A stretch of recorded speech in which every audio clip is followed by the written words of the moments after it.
വായിക്കാം. 12:6 അപ്പോസ്തല പ്രവർത്തികൾ. ഹെരോദാവ് അവനെ ജനത്തിന്റെ മുമ്പിൽ നിർത്തുവാൻ ഭാവിച്ചതിന്റെ എല്ലാരും പറഞ്ഞേ, ഭാവിച്ചതിന്റെ. ഉറക്കെ പറ, ഭാവിച്ചതിന്റെ. ചിലർക്ക് നമ്മെ തകർക്കാൻ ഒരു ഭാവമുണ്ട്. ചിലർക്ക് ദൈവജനത്തെ, ദൈവസഭയെ തകർക്കാൻ ഒരു ഭാവമുണ്ട്. ഹെരോദാവിന് പത്രോസിനെ തകർക്കാൻ ഒരു ഭാവമുണ്ട്. പ്രാർത്ഥിക്കുന്ന ഒരുവനെ തകർക്കാൻ ആർക്കൊരു ഭാവമുണ്ട്? അധികാരികൾക്കൊരു ഭാവമുണ്ട്.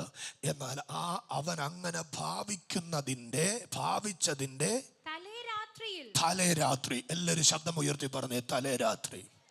എന്നെക്കുറിച്ച് ശത്രു ഭാവിക്കുന്നത് അവൻ ചെയ്ത് കഴിയുമ്പോഴാണ് ഞാൻ അറിയുന്നത്.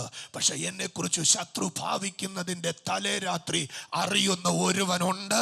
അതാണ് നമ്മുടെ ജയം. ചേർന്നൊരാമേൻ പറയാമോ? ഞാൻ ജയിച്ചതിന്റെ കാരണം, സഭ ജയിക്കുന്നതിന്റെ കാരണം, പരിശുദ്ധാത്മാവിൽ നമ്മൾ ഒന്നായി നിൽക്കുന്നതിന്റെ കാരണം എന്നറിയാമോ? അവർ ശത്രു ഭാവിക്കുന്നതിന്റെ തലേരാത്രി പരിശുദ്ധാത്മാവ് ചിലത് ബോധ്യപ്പെടുത്തി തരികയാണ്. ഹല്ലേലൂയ. ഇവിടെ ബോധ്യപ്പെടുത്തി തരിക മാത്രമല്ല, തലേരാത്രി. അടുത്ത വായിച്ചോ. ശത്രു ഭാവിച്ചതിന്റെ തലേരാത്രിയിലും നിന്റെ കൈകൾ ബന്ധിക്കപ്പെട്ട് കിടക്കുകയാണ്. അടുത്ത കരങ്ങൾ ബന്ധിക്കപ്പെട്ട് കാരാഗ്രഹത്തിനകത്തടയ്ക്കപ്പെട്ട് പടയാളികളുടെ കാവലിന് മുൻപിലും നിൽക്കുകയാണ്. ഒറ്റ വാക്കിൽ പറഞ്ഞാൽ, നിനക്ക് ചലിക്കാൻ കഴിയാത്തതുപോലെ കാരാഗ്രഹത്തിന്റെ അകത്ത് അടച്ചിട്ടിട്ട് അവിടെ കൊണ്ട് തീർന്നില്ല. ഇനിയും നിന്നെ തകർക്കാൻ, ഇനിയും നിന്നെ ഉടയ്ക്കാൻ അവൻ ഭാവിക്കുന്നതിന്റെ തലേരാത്രിയിൽ ഒറ്റ പദം ഞാൻ പറയാം.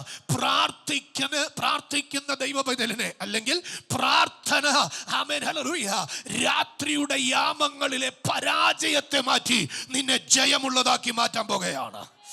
ഇന്ന് പകൽ ഞാൻ ആരോട് പ്രവചിക്കുന്നു, ഇതിന്റെ അകത്ത് പറഞ്ഞതുപോലെ സഹോദരന്മാരെ ഒത്തൊരുമിച്ച് നിർത്തുന്ന ഒരു അഭിഷേകം ദൈവസഭയ്ക്കകത്ത് സ്വർഗം കൊണ്ടുവന്നിരിക്കുന്നതിന് കാരണം അവിടെ വ്യക്തമായിട്ട് എഴുതിയിരിക്കുക. സഭ പത്രോസിനു വേണ്ടി പ്രാർത്ഥിച്ചു. ഹല്ലേലൂയ. ഏക മനസ്സോടെ അല്ലല്ല, ഒരേ ആത്മാവിൽ ഒരേ ഹൃദയത്തോടെ സഭ പ്രാർത്ഥിച്ചപ്പോ ശത്രുവിന്റെ പദ്ധതി നാളെ അവൻ ചെയ്യുമ്പോ ഇന്ന് രാത്രിയിലെ അവൻ അതിന്റെ അകത്തു നിന്ന് നമ്മെ പുറത്തു കൊണ്ടുവരികയാ. എന്നോട് പരിശുദ്ധാത്മ പറഞ്ഞൊരു ശബ്ദം ഞാൻ നിങ്ങളുടെ മുമ്പിൽ പറയാം. നിങ്ങൾ എത്ര പേർ ഉൾക്കൊള്ളും? ആത്മാർത്ഥമായിട്ട് ഏറ്റെടുക്കുക. ശത്രുവിന്റെ പദ്ധതികൾ നമുക്ക് മുമ്പിൽ പൊളിയാൻ പോകുകയാ. നിന്റെ തലമുറയ്ക്ക് മുമ്പിൽ പൊളിയാൻ പോകുകയാ. നിന്റെ ഭാവിക്ക് മുമ്പിൽ പൊളിയാൻ പോകുകയാ. നിന്റെ ആരോഗ്യത്തിന് മുമ്പിൽ പൊളിയാൻ പോകുകയാ. എന്നോട് കർത്താവ് ഈ വചനം പറഞ്ഞപ്പോൾ പറഞ്ഞത്, ചിലരെ ബെഡ്രിഡനാക്കാൻ, തളർത്തിയിടാൻ ശത്രു ഭാവിക്കുക. പക്ഷെ കർത്താവ് പറയാ, ആത്മാവ് അകത്തു വന്ന് അവനെ പുറത്തു കൊണ്ടുവരാൻ പോകുകയാ. ഇവിടെ ഞാൻ കണ്ട പത്രോസിനെ കാരാഗ്രഹത്തിൽ നിന്ന് പുറത്തു കൊണ്ടുവരുന്നവനായിട്ടാ ഞാൻ പ്രാർത്ഥനയിൽ കേട്ടത്. ചിലരെ തളർത്തിയിടാൻ ശ്രമിക്കുന്നതിന്റെ നടുവിൽ കർത്താവ് എന്നോട് പറഞ്ഞു, എന്റെ ആത്മാവിൽ എന്റെ ദൂതനകത്ത് വരികയാ. ഞാൻ അവനെ ഒന്നാം വാതിലും രണ്ടാം വാതിലും മൂന്നാമത്തെ ഇരുമ്പ് വാതിലും കഴിഞ്ഞ് പുറത്തു കൊണ്ടുവന്നതുപോലെ തളർത്തിയിടാൻ ശ്രമിക്കുന്ന ചിലര്, എന്റെ വാക്ക് ഞാൻ കടമെടുത്ത് പറയുക, അവരാ കിടക്ക എടുത്തുകൊണ്ട് നടക്കാൻ പോകുന്ന ഒരാത്മ സാന്നിധ്യം ഇതിനകത്ത് എന്റെ ദൈവം പകരാൻ പോകുക. വിശ്വസിക്കുന്ന എത്ര പേരുണ്ട്?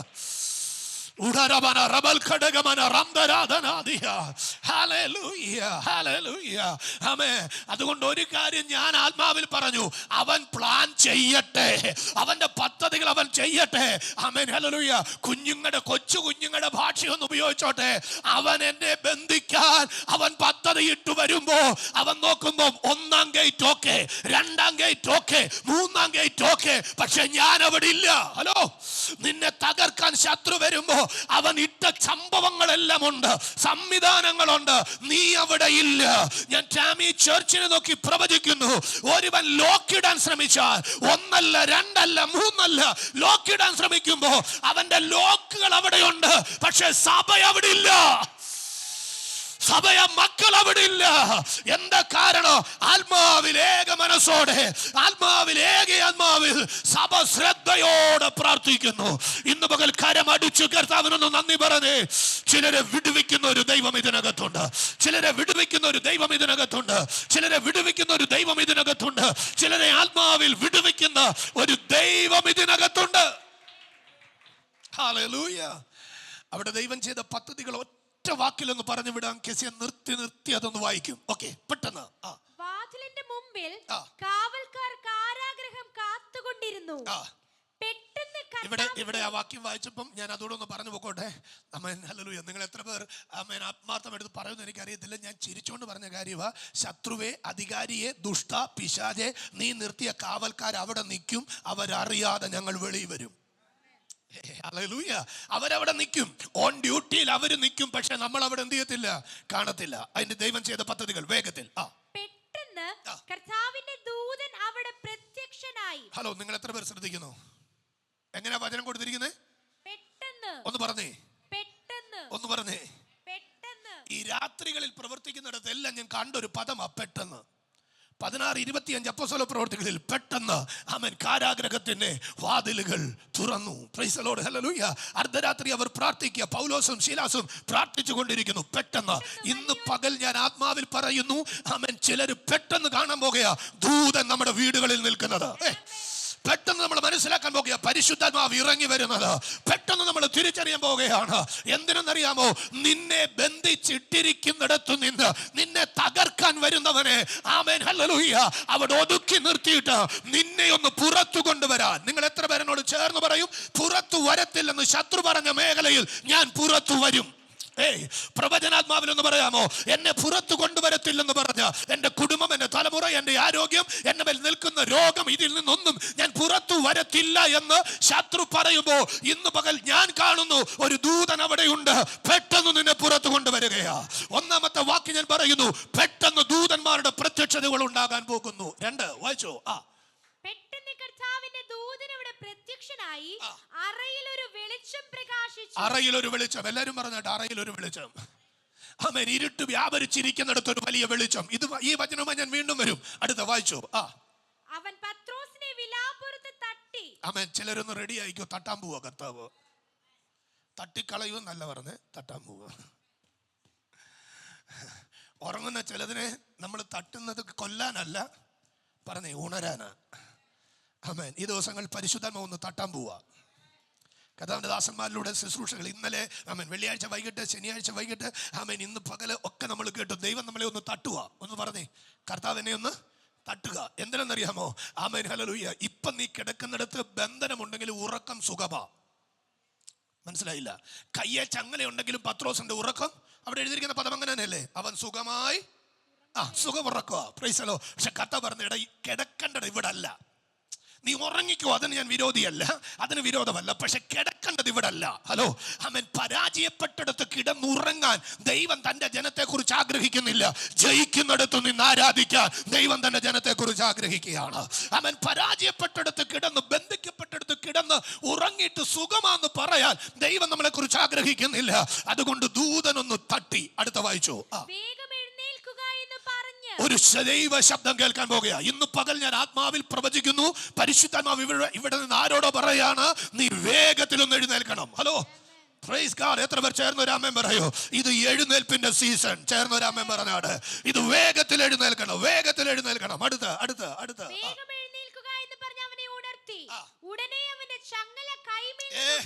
ഈ ശബ്ദം പറഞ്ഞ് ഉണരാൻ പറഞ്ഞ് അവൻ ഉണർന്നപ്പോഴേ ചങ്ങല അഴിഞ്ഞു വീണു.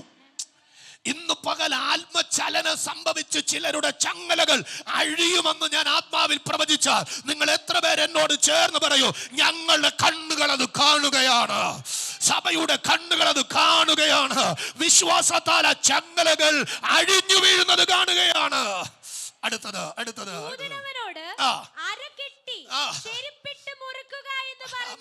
നീ അഴിച്ചു മാറ്റി വെച്ചിരിക്കുന്ന ചിലതുണ്ടല്ലോ. നിന്റെ ബെൽറ്റ് അടിച്ചു വെച്ചിരിക്കുകയാ, നിന്റെ കാലിലെ ചെരുപ്പ് അഴിച്ചു വെച്ചിരിക്കുക. ഇതിനൊക്കെ ദൂതുകളുണ്ട്, പിന്നത്തേതിൽ വരാം. എന്നാൽ അതൊക്കെ ഒന്ന് എടുത്ത് റെഡിയായിക്കേ. ആമേൻ. നീ കിടക്കേണ്ടത് ഇവിടെയല്ല, ഇവിടെ നിന്ന് നിന്നെ വെളിയിൽ കൊണ്ടുവരിക. എന്തിനാന്നൂടെ പറഞ്ഞിട്ട് പെട്ടെന്ന് ക്ലോസ് ചെയ്യുന്നു. വായിച്ചോ. അവൻ അങ്ങനെ ചെയ്തു. നിന്റെ വസ്ത്രം പുതച്ച് ആ. എന്റെ പിന്നാലെ വരുക എന്ന് പറഞ്ഞു. അവൻ അങ്ങനെ ചെയ്തു. അടുത്ത് അവൻ പിന്നാലെ ചെന്നു. ആ. ദൂത മുഖാന്തരം സംഭവിച്ചത് ആ. വാസ്തവമെന്ന് അറിയാതെ ആ. താൻ ഒരു ദർശനം കാണുന്നു എന്ന് നിരൂപിച്ചു. സംഭവിക്കുന്നത് എന്തെന്നറിയാതെ ദർശനമാണെന്നോർത്ത്, സ്വപ്നമാണെന്നോർത്ത് ഉള്ള നിരൂപണങ്ങൾ. അടുത്തത് പെട്ടെന്ന് വായിച്ചു. അവർ ഒന്നാം കാവലും ഒന്നാം കാവല്, രണ്ടാം കാവല്, പട്ടണത്തിൽ ചെല്ലുന്ന ഇരുമ്പ് വാതിൽക്കലെത്തി. അടുത്ത് വായിച്ചു. അവർക്ക് സ്വതവേ തുറന്നു വായിച്ചു. അവർ പുറത്തിറങ്ങി ഒരു തെരുവ് കടന്നു. ഉടനെ ദൂതൻ അവനെ വിട്ടുപോയി. അവൻ ദൂതൻ എത്തിക്കേണ്ട സ്ഥാനത്ത് എത്തിച്ചിട്ട് അവനെ വിട്ടുപോയി. അടുത്ത വാക്യം കൂടെ പെട്ടെന്ന്. പത്രോസിന് സുബോധം വന്നിട്ട്. ഹലോ, ഇത്രയും സംഭവം നടന്നത് എങ്ങനെ? ഇതുകൊണ്ട് ഞാൻ പറഞ്ഞോട്ടെ, നമ്മുടെ ചിലപ്പോൾ ചില സമയത്ത് സുബോധം പോകുന്നത് എന്തുകൊണ്ടാണെന്നറിയാവോ? ഇതുകൊണ്ടാ. പിന്നെ ബാക്കി ഡീറ്റെയിൽ ആയിട്ട് പറഞ്ഞു തരാം. അപ്പൊ സുബോധം വന്നു. ആമേൻ, ഹല്ലേലൂയ. എപ്പോഴാ വന്നേ?